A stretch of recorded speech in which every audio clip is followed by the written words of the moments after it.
আসসালামু আলাইকুম। আমি নাসরিন ব্লগার। আমার আরেকটি নতুন ব্লগ ভিডিওতে সকলকে স্বাগত জানাই। কাছে দূরে যে যেখান থেকে বসে আজকে আমার ভিডিওটি দেখতে শুরু করেছেন, আশা করছি সকলে ভালো আছেন, সুস্থ আছেন। আলহামদুলিল্লাহ, আমরা অনেক ভালো আছি। আজকের ব্লগটা আমি এখান থেকে স্টার্ট করেছি। এখন প্রায় 9টা থেকে 9:30 মতো হবে। তো এখন আমাদের হচ্ছে চা নাস্তা করা, খাওয়া দাওয়া হয়ে গিয়েছে। তারপরে হচ্ছে আমি তো বিছানাটাকে গুছিয়ে নিচ্ছি, কারণ হচ্ছে সকাল সকাল গুছাতে পাইনি, মেয়েও ঘুমাচ্ছিল, তার জন্য আর গুছাইনি। তো এখন হচ্ছে মেয়েটাও উঠে গিয়েছে, আমাদের চা নাস্তাও হয়ে গিয়েছে। তো এই যে এখন হচ্ছে গুছিয়ে নিচ্ছি বিছানাটাকে। এই পর্যন্ত যারা এখন আমার ভিডিওটির সাথে আছেন, এখন একটা লাইক দেননি, প্লিজ একটা লাইক দিয়ে দিবেন।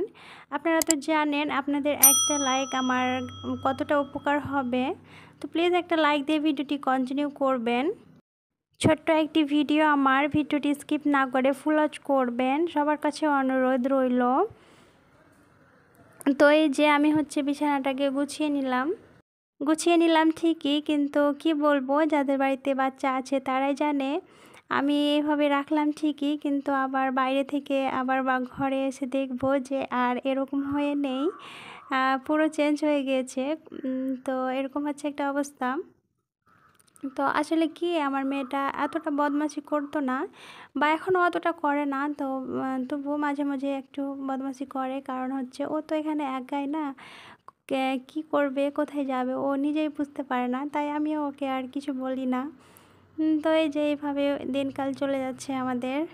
ঘরটা গুছিয়ে চলে আসলাম হচ্ছে দুপুরে রান্না করতে। তো এখানে আমি হচ্ছে ভাতটা বসিয়ে দিব প্রেসার কুকারে, আর হচ্ছে আজকে চিকেন নিয়ে এসছে। তো চিকেন রান্নাটাও আমি কিন্তু আগেই বসিয়ে দিয়েছি, সেটা আর আপনাদের সাথে শেয়ার করা হয়নি। তো ওইদিকে হচ্ছে চিকেন রান্নাটা হচ্ছে, আর এই যে এদিকে আমি হচ্ছে ভাতের চালটা দিয়ে দিলাম। আর হচ্ছে ইনায়ের পাপা আজকে বাড়িতে আছে। আজকে আমি আপনাদের সাথে হচ্ছে রবিবারের ব্লগটা শেয়ার করছি। তো উনিও আছে আমার পাশেই, তো উনিও একটু রান্না করছে চিকেন রান্নাটা। আসলে কি বলবো, মাংস রান্নাটা না আমার থেকে বেশি উনি রান্না করতে ভালো পারে। তো আজকে হচ্ছে উনি রান্না করছে। তো এই যে আমি হচ্ছে একটু মশলা টশলা দিয়ে দিচ্ছি। তো এখানে আমি হচ্ছে কিছুটা দিলাম, লং দিলাম, দুইটা লং দিলাম, দুটো এলাচ, আর দিয়েছি একটাই দারচিনি, ছোট একটা দারচিনি দিয়ে আমি হচ্ছে একটু কষিয়ে নিচ্ছি। কি বলবো, মাংস রান্নার ভিডিওটা আর পুরোপুরি করতে পারিনি, কারণ হচ্ছে ওই তো বললাম ইনাহার পাপা আমার সাথেই আছে, তার জন্য হচ্ছে আর ভিডিও করা হয়নি। তো এই যে রান্না বান্না সেরে এখন হচ্ছে ভাত খেয়ে নিচ্ছি। ইনায়ার পাপা তো আগে খেয়ে নিয়েছে, এখন আমি শুধু খেয়ে নিচ্ছি। তো খাওয়া দাওয়া শেষ করে এটা হচ্ছে বিকাল টাইমে হচ্ছে আবারও চলে আসলাম কিচেনে। আর আজকে ভাবছি আমি পায়েস রান্না করব, তার জন্য হচ্ছে এই তো পায়েসের প্রিপারেশন নিয়ে নিচ্ছি। তো এখানে আমি হচ্ছে 1/2 লিটার দুধ নিয়েছি। আসলে দুধটা সকালের দিকে নিয়ে আসা হয়েছিল, তো সকালের দিকে আমি দুধটাকে অনেকক্ষণ ধরে জাল করে অনেকটাই কমই নিয়েছি। তো এবার আরও দিয়ে দিলাম গ্যাসে, আবারও জাল করে নিচ্ছি। তো দুধটা ওইদিকে জাল হচ্ছে, আর এই যে এদিকে আমি হচ্ছে পোলাওয়ের চালটা নিয়েছি। তো এই চালটাকে আমি হচ্ছে ভালো করে পরিষ্কার করে নিচ্ছি।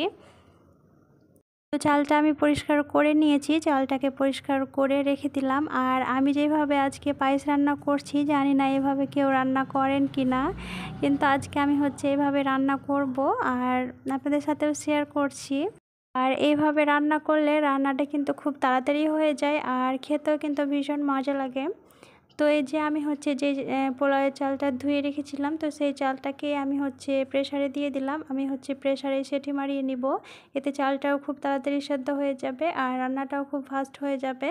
তো এখানে আমি হচ্ছে চালে দিয়ে দিলাম হচ্ছে কিছুটা তেজপাতা, তারপরে দিয়ে দিচ্ছি হচ্ছে দুটো লং, দুইটা এলাচ, আর অল্প একটু দারচিনি দিয়ে দিলাম। দিয়ে আমি হচ্ছে পরিমাণ মতো জল দিয়ে এটাকে হচ্ছে সেদ্ধ করতে দিয়ে দিব। যে সকল আপু ভাইয়ারা আমার ভিডিওটির সাথে এখন পর্যন্ত আছেন কিন্তু একটা লাইক দেননি, প্লিজ একটা লাইক দিয়ে দিবেন। আর ভিডিওটি যদি নতুন কোনো আপু এবং ভাইয়ারা দেখে থাকেন, ভিডিওর কোথাও কোনো অংশ একটু হলেও যদি ভালো লাগে আর যদি মনে হয় আমার চ্যানেলটি আপনাদের কাছে সাবস্ক্রাইব করার মতো উপযুক্ত, প্লিজ আমার চ্যানেলটিকে সাবস্ক্রাইব করে আমার পাশেই থাকবেন। যে সকল আপু এবং ভাইয়ারা এই কাজটি করে আমার সাথে আছেন, সেই সকল আপু এবং ভাইয়াদের জানাই অসংখ্য ধন্যবাদ। তো এই যে আমি হচ্ছে চালটাকে সেদ্ধ করে নিয়েছি, চালটা আমি সেদ্ধ করে রেখে দিয়েছি। এবার হচ্ছে এদিকে রান্নাটা করে নিচ্ছি। তো এখানে আমি হচ্ছে জাল করা দুধটা নিয়ে নিয়েছি, তারপরে আমি কিছু মশলা অ্যাড করে নিয়েছি। এখানে আমি দিয়েছি আবারও তেজপাতা, লং দিয়েছি, এলাচ দিয়েছি, আর অল্প একটু দারচিনি দিয়েছি। দিয়ে আমি হচ্ছে একটু নাড়াচাড়া করে এখানে আবারও দিয়ে দিলাম কাজু আর কিশমিশ। কাজু কিশমিশটা আমি আগে দিলাম যাতে কাজু কিশমিশটা ভালো হয়ে সেদ্ধ হয়ে যায়। তো ওটা একটু সেদ্ধ হয়ে গেছে, এবার আমি হচ্ছে এই যে দিয়ে দিচ্ছি চালগুলোকে। আর এই পায়েস রান্নাটা করতে খুবই সহজ, অল্প সময়ে হয়ে যায়। আসলে এই রান্নাটা আমি হচ্ছে আজকে প্রথমবার রান্না করছি। এর আগে আমার বড় আপা রান্না করেছিল, তো আমি হচ্ছে আপার কাছ থেকে এই রান্নাটা শিখেছিলাম। তো আজকে আমিও ট্রাই করেছি, কিন্তু মাশাআল্লাহ অনেক সুন্দর হয়েছিল রান্নাটা, খেতে কিন্তু অনেক মজার হয়েছিল। তো আমি হচ্ছে চালগুলোকে দিয়ে কিছুক্ষণ নাড়াচাড়া করে নিয়েছি, তারপরে হচ্ছে দিয়ে দিলাম আগে থেকে করে রেখেছিলাম নারকেলগুলোকে। তো সে নারকেলগুলোকে দিয়ে দিলাম, নারকেলগুলোকে দিয়ে আবারও নাড়াচাড়া করে নিচ্ছি। আর আমি কিন্তু এখানে লবণও দিয়েছিলাম, কিন্তু লবণ দিয়ে ওটা স্কিপ হয়ে গিয়েছে। তো তারপরে আমি হচ্ছে চিনি দিয়ে দিয়েছি পরিমাণ মতো করে। তো চিনি দিয়ে আমি হচ্ছে নাড়াচাড়া করে নিয়েছি। আর এটা মিষ্টি কিন্তু খুব করিনি, অল্পই করেছিলাম, কারণ হচ্ছে এনার পাপা অতটা মিষ্টি খায় না।